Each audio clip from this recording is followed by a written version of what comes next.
So my higher self is a dude, and I can't be quiet about this anymore. And no, this is not me coming out as trans for Pride Month. This is something totally different. And I'll get into exactly what it means, what it entails, why it's important in a moment. But first, for those of you who don't know me, my name's Hannah, and I help people to own their powers and step into the driver's seat of their own lives.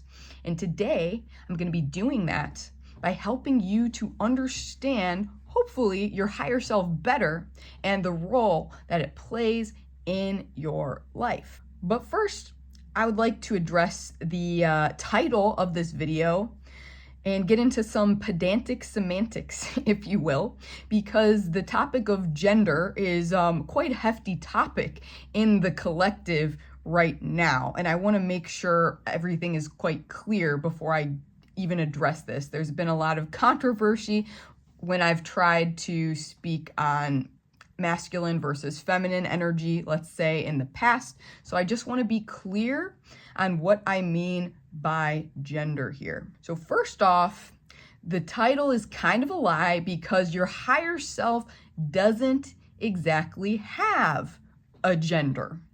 Gender is a social construct, and it is a social construct that we operate under and by and through in this 3D physical realm.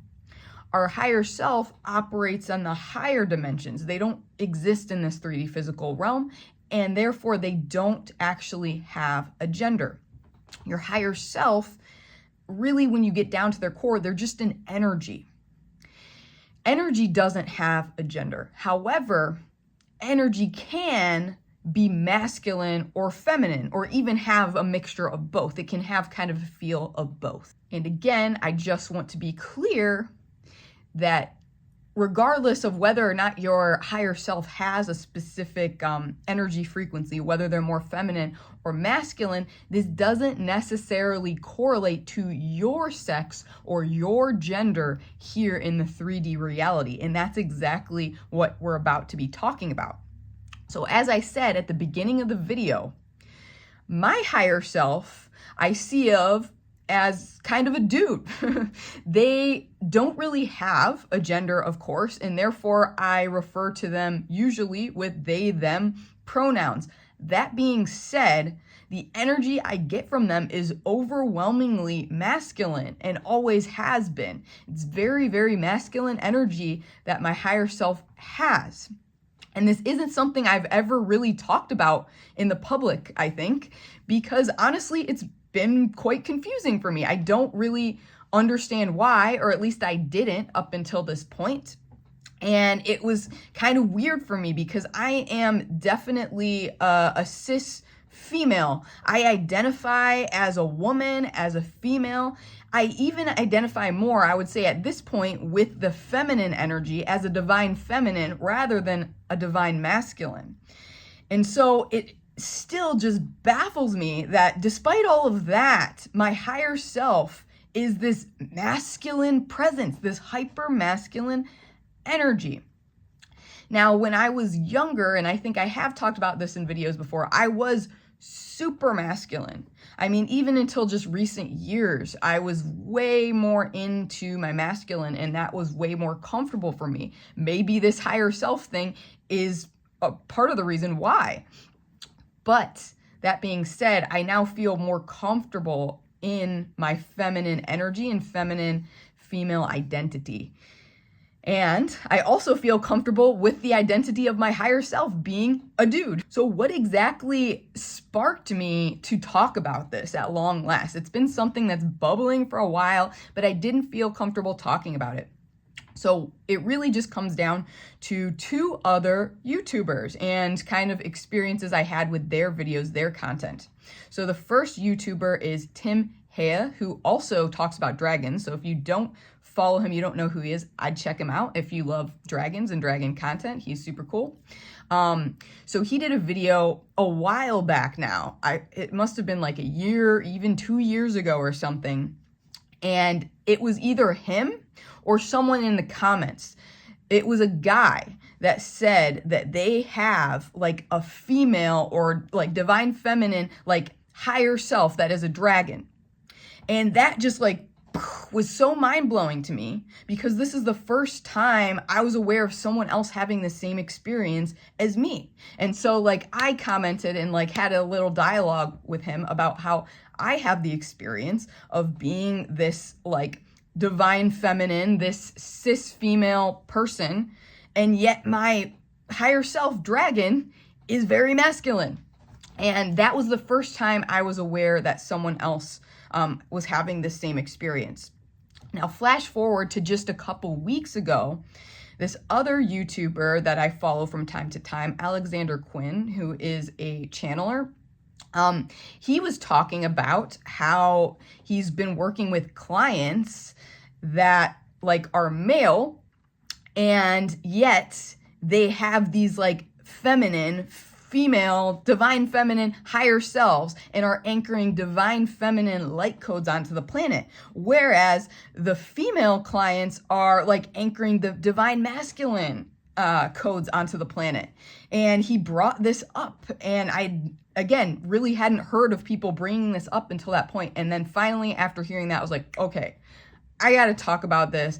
Let's start a dialogue on this, because I really want to know, as the spiritual scientist that I am, I really want to know who else has this experience out there so I can kind of learn more about it. Now, since interacting with Tim and watching Alexander's video and just sitting with myself and my own energy and my own higher self, I do have a theory on why this happens, why people's gender identity might be different from the polarity, the energy polarity that their higher self holds. And really what I think it comes down to is that the higher self oftentimes, maybe sometimes, I don't know how frequent this is or rare it is, I have no idea, but I feel like the higher self can hold the opposite polarity energy to kind of balance out the avatar, i.e. you, here in the physical 3D realm. And that is starting to be my experience. Like I said, when I was younger, I was more masculine, and I think I had the wrong idea that I had to like be this masculine energy in this 3D avatar. But the more I have connected with my higher self, the more I'm like, okay, they can actually hold that masculine container energy for me so that I can be more in my feminine energy as this avatar of Hannah. So going off of that, the connotation of this, what this could mean, why this matters, is if this is your experience, it's a reminder that you don't need anyone outside of yourself to complete you. This is a very pervasive and toxic belief running through our society and our culture right now, that you complete me, right? You need someone else, and everyone's like looking for love and they're looking for relationships and stuff. And the reason why is because they're looking to balance the polarities within themselves. Everyone's trying to find a balance between these masculine and feminine energies. So if you hold, let's say, more of a feminine energy, you're going to try to find someone that holds more of a masculine energy so that you can balance yourself out. But for those who have a higher self that holds that opposite polarity, you can just source that from your own higher self. You can have that balance. And it is a reminder, I would say, of our sovereignty, how we create the inner union. And from there, we can just give to others. We don't need to take anything from others. We don't need them to complete us. We just are complete. And so off of this, it sparked yet another theory. And this just in, really. It's really a crazy one, but I'm curious. And again, I'm going to throw it out to you guys. Let me know if this rings any bells, if this relates to you. So I'm also curious if perhaps people that have like a higher self that holds the opposite energy polarity, if they might have more of a tendency to be on the asexual spectrum. Because I myself am on the asexual spectrum, very much so. And I talk about that in my video on demisexuality here, if you want to learn more about that. But that is my experience. And I wonder if like the reason basically my whole life I haven't been so interested in relationships and sex is because I already have that balance from my own higher self. Now, of course, I give a caveat with these theories. There's always exceptions, right? There's always exceptions. I'm just looking for patterns and correlations here. I'm really curious. I'm open to being wrong about this theory. And for it to be proved, valid or invalid, either way, I would love your feedback on this video, more so than maybe any other video that I've done. Let me know in the comments 3 things, okay? First, I want to know what your gender identity is. Second, I want to know what is the gender identity, i.e. the energy polarity, masculine or feminine, of your higher self.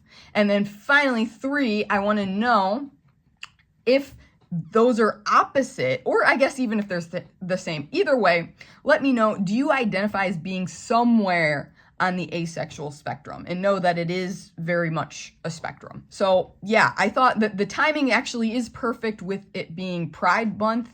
So yeah, let's dive into this topic. Let me know your experience, and if this is something you're interested in hearing more about, I can certainly do more videos on it as I receive more information on this and what it means, what it entails, how we can work with it. So yeah, I really look forward to hearing your thoughts. As usual, me and the dragons will love you forever. If you could like this video, subscribe, hit that notification bell to be updated when I post on my super erratic schedule. And also, if you could engage, like I said, answer those questions, please and thank you. Me and the dragons will love you forever. Really, actually, of course, we will love you forever. Anyways, friends, I am sending you so much love, and so many good vibes on your journey. Stay powerful.